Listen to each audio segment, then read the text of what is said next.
My name is Risa Brainin. I live here in Galindo, California, and I am the artistic director of Launchpad. I got this job at UCSB, and one of the things they said to me is, oh, you can direct one play a year on the season, and you can choose that play.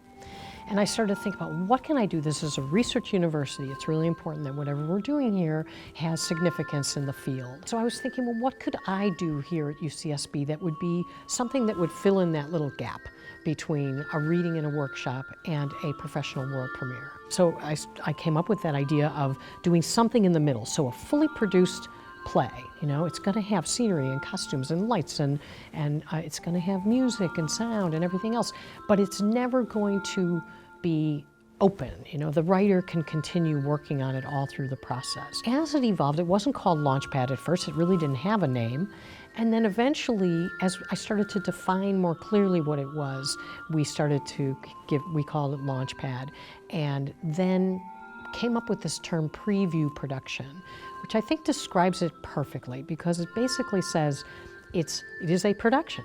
It's not a workshop. A workshop is very different. A workshop will not have all those bells and whistles of design, but it is not finished. So Enid can rewrite if she wants. She can see it in 3D. I think the most important thing is that you don't really know what you have until you see it all up there. Do you mind if I hold your hand? I'd love it, my darling.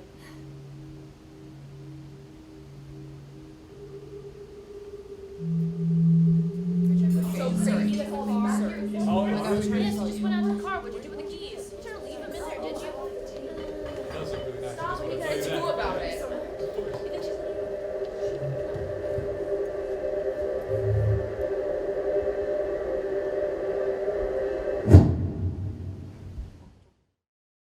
Enid Graham is one of the most wonderful, generous collaborators. Because she's an actor, she is so sensitive to the process of acting and the whole process of making plays. I mean, she really understands that. I'm Enid Graham, and I'm the playwright. I live in New York City. And my connection with the Launchpad program is many years ago I went to Juilliard as an actor, which I still am an actor, and one of my classmates is Anne Torsiglieri, who is a theater professor here at UCSB. And in the many years I've been an actor, I also became a playwright, and she said, oh, can I give some of your plays to Risa, who runs this Launchpad program? And that was sort of the way I got them to read my plays, because I knew Annie, and then Risa liked the play, so I'm here. I feel so lucky that my first production got to be with Risa. Not only is she smart and good at telling the story of the play and working with actors and you know, figuring out how to put it on stage, but what Risa makes me feel really lucky that I have smart, talented Risa is that she also is kind and she really respects playwrights. Whenever I go into an audition process, I've studied the play. I obviously have thoughts about the characters, but what I really like is when an actor surprises me. And in this case, because the playwright Enid Graham is part of the process, we are deciding the casting together.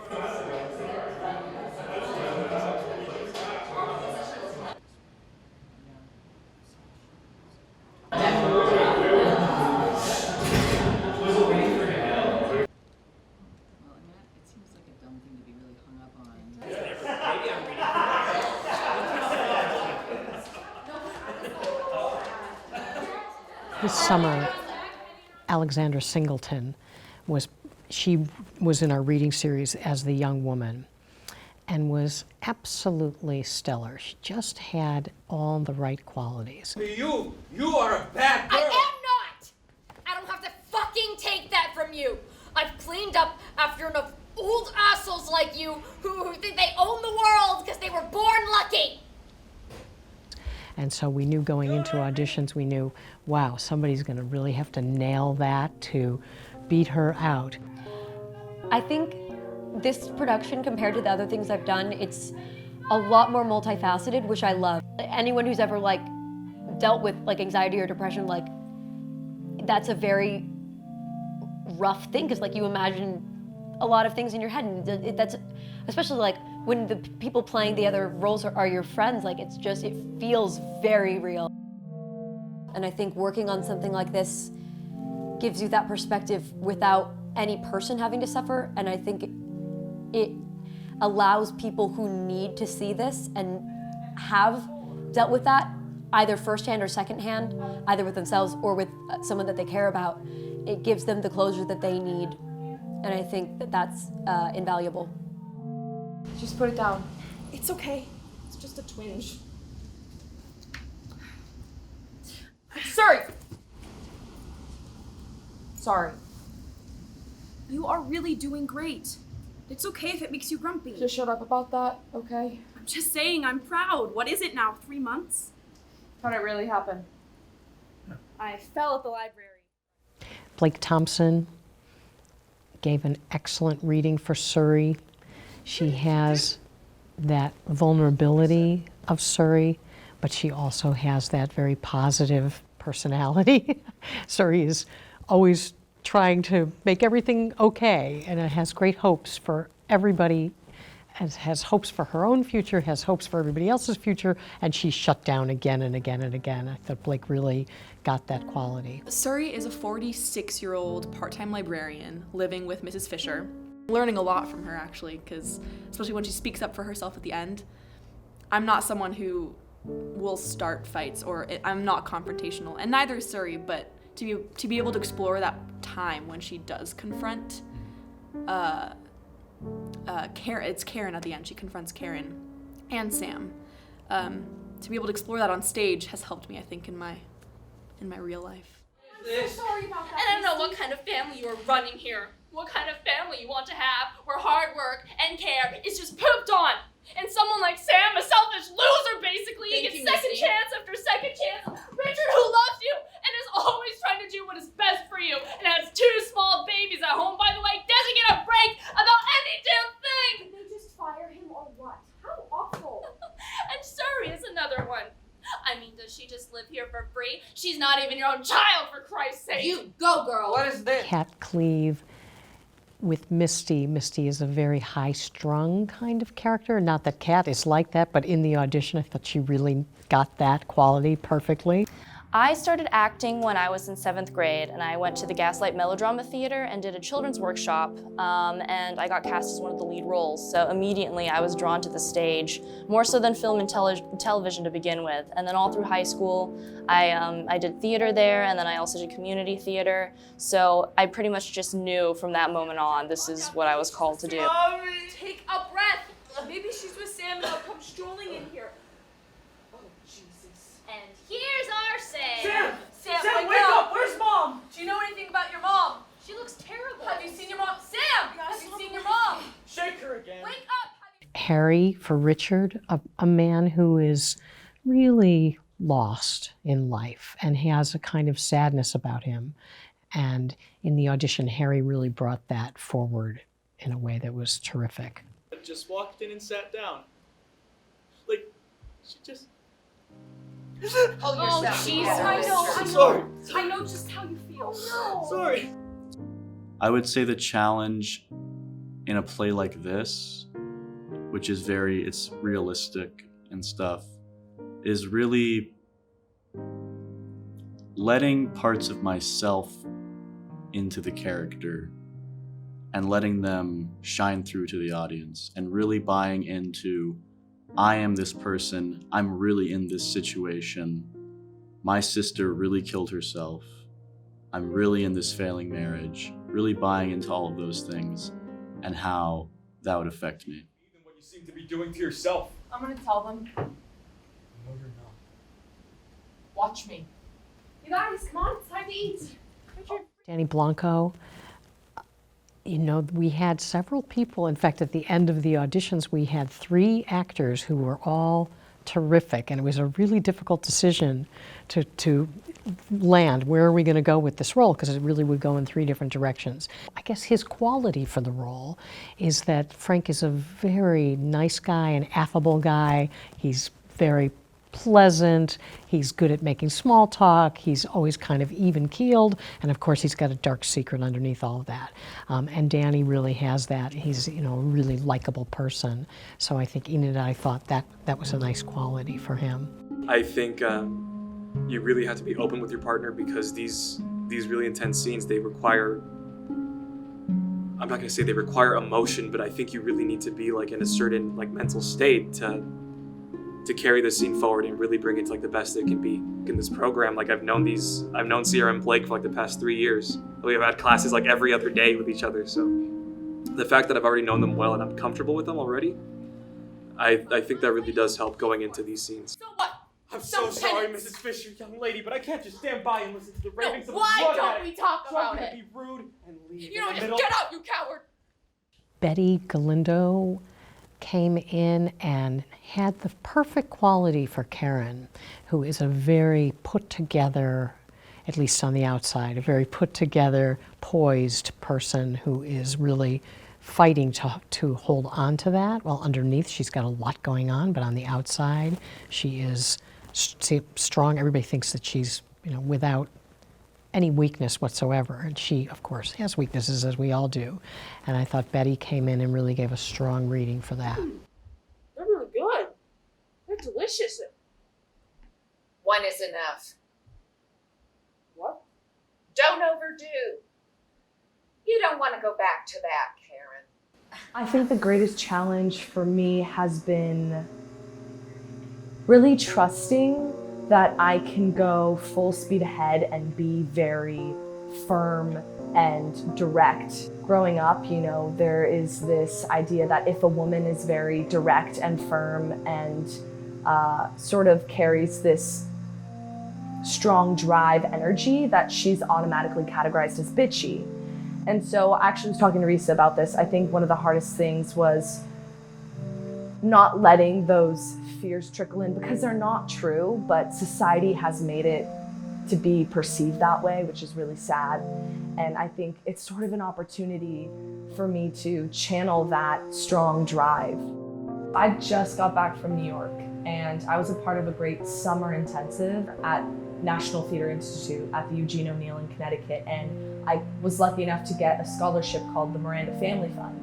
When we finished the program, we filled out a survey, right?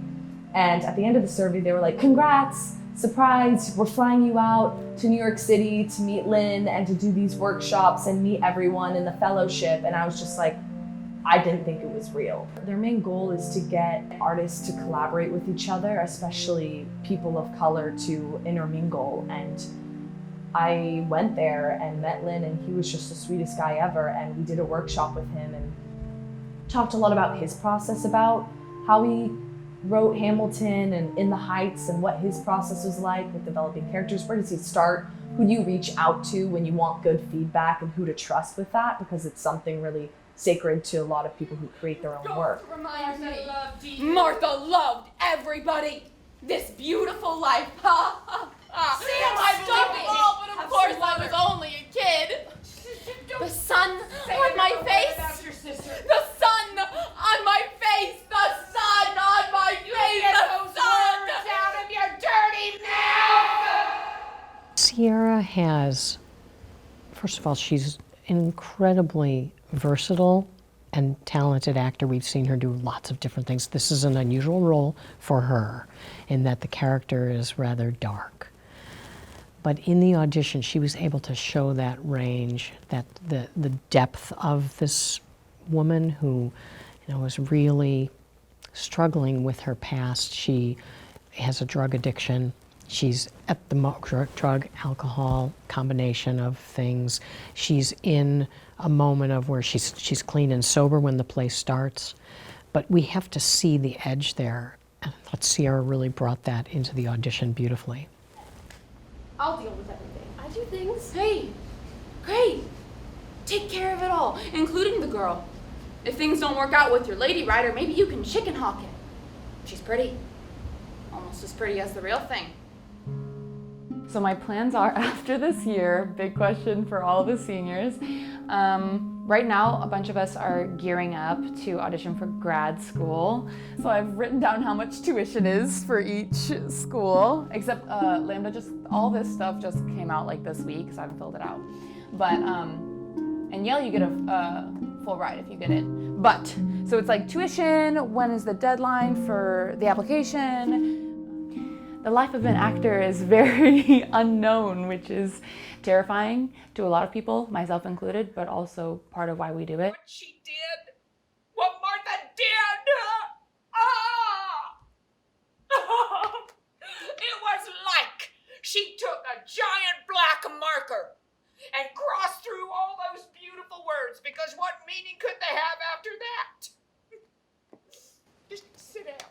Julie Fishell is one of the great actors of our time. We're very lucky. She spent about 23 years at the Playmakers Repertory Theater in North Carolina as a company member there. We're thrilled to have Julie. We got to work together a couple summers ago in a play, and immediately I thought, this is an actor who I just can't wait to work with again. So when we chose the play, and she knows Enid Graham, they went to college together at Juilliard, and so when we chose the play, it was a very natural thing to see if Julie wanted to play this role.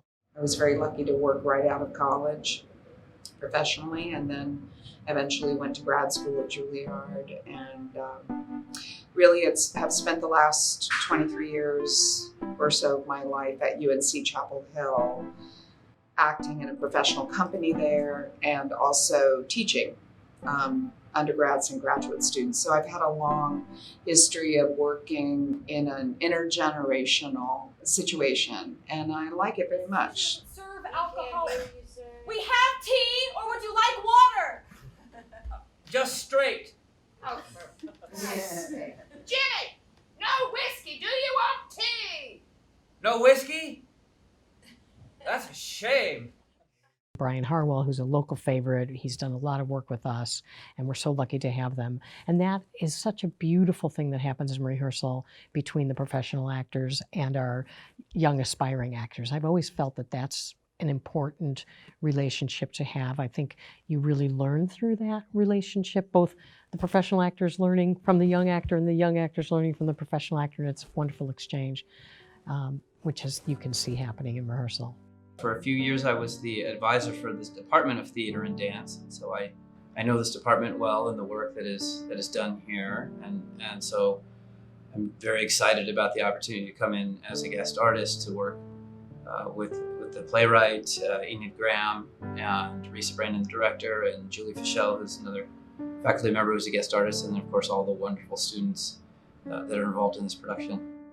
The other thing that's great about this community and the way that it also interacts with the university is that it's quite a friendly and collaborative community. It doesn't have that sort of level of competitiveness or cutthroatness that comes in some of the larger competitive markets. And so it's really for students that are here and for local community members, it's a great marriage and collaboration.